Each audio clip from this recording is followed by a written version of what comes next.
RSS के 100 साल हो रहे हैं तो टीवी पर, अखबारों में सरकार के नुमाइंदों द्वारा आरएसएस का गुणगान किया जा रहा है। लेकिन आरएसएस का गुणगान किस बात के लिए किया जाए? अंग्रेजों की गुलामी करने के लिए, तिरंगे का बहिष्कार करने के लिए, आजादी के महानायकों से नफरत करने के लिए, बाबा साहब को अपशब्द कहकर उनकी फोटो जलाने के लिए, संविधान की प्रतियां फूंकने के लिए, देश के पहले आतंकवादी और महात्मा गांधी के हत्यारे नाथूराम गोडसे को प्रेरित और पोषित करने के लिए, सरदार पटेल द्वारा हिंसा और नफरत के लिए आरएसएस पर बैन लगने के लिए, अंग्रेजों को चिट्ठी लिखकर आजादी के आंदोलन के दमन कैसे किए जाएं उसके तरीके सुझाने के लिए, भगत सिंह से लेकर चंद्रशेखर आजाद और तमाम क्रांतिकारियों को अराजक कहने के लिए, 1930 के सिविल डिसोबीडियंस मूवमेंट का बहिष्कार करने के लिए, या 1942 के भारत छोड़ो क्विट इंडिया मूवमेंट का बहिष्कार करने के लिए, जिन्ना की मुस्लिम लीग के साथ मिलकर Sindh, north west frontier province Bengal में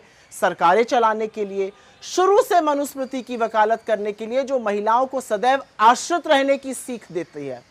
महिलाओं को दोयम दर्जा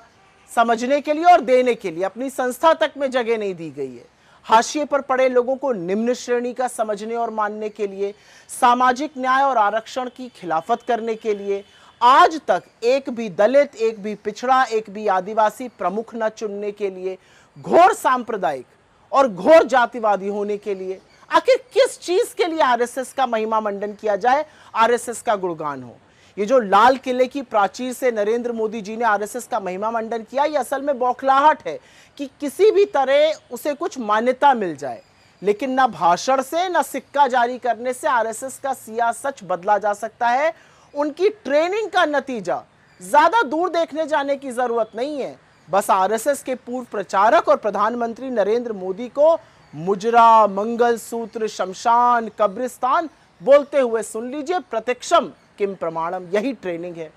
किसी ने ठीक ही तो कहा है, जो देशभक्त थे वो जंग में गए, जो गद्दार थे वो संग में गए। और ये सच्चाई आज तक यही है। आज भी नफरत फैलाने का, वैमनस्य फैलाने का, पोलराइज करने का, भाई को भाई से लड़ाने का काम आरएसएस और उससे प्रेरित लोग जो सरकार में हैं वो मुस्तैदी से कर रहे हैं।